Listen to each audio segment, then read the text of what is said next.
देखो आज माननीय प्रधानमंत्री श्री नरेंद्र मोदी 75तम जन्म दिवस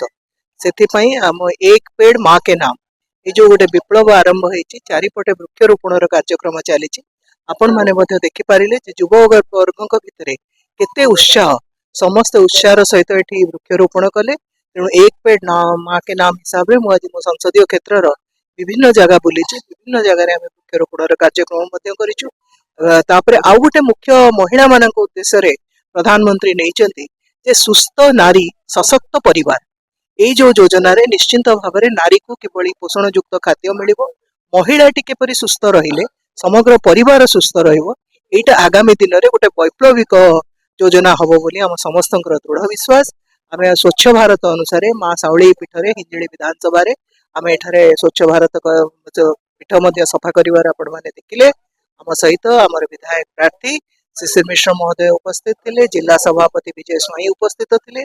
छड़ा आम मंडल सभापति समस्त नेतृवृंद कार्यकर्ता समस्त उपस्थित समस्ते मिसिकी आम ये स्वच्छ भारत कार्यक्रम कलु महाप्रभु जगन्नाथ माँ साउली प्रधानमंत्री श्री नरेंद्र मोदी को सुस्थ रखु दीर्घायु करूँ बहुत बहुत प्रभु निकट में प्रार्थना जे नरेंद्र मोदी सुस्थ रही भारत वर्ष एमती सेवा आगे कर चल यहाँ अक्टोबर 2 तारिख जाए आम करूँ ता भितर आगामी दिन में आपण मान खबर थी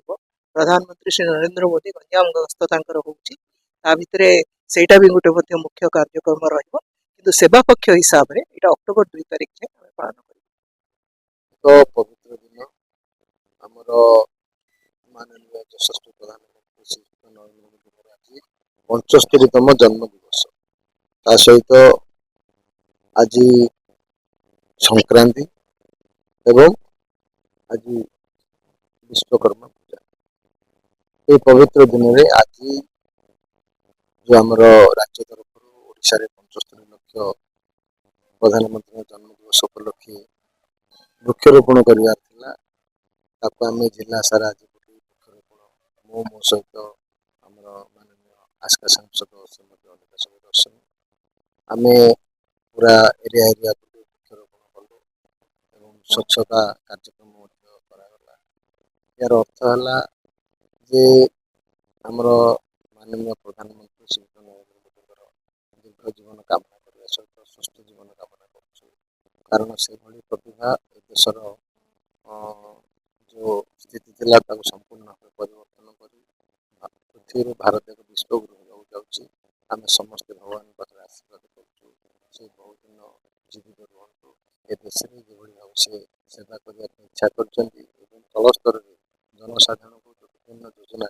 एक आंदोलनात्मक चिंताधारा पहुंचाई स्वच्छ भारत कहतु वृक्षरोपण कहतु एक आंदोलन परिणत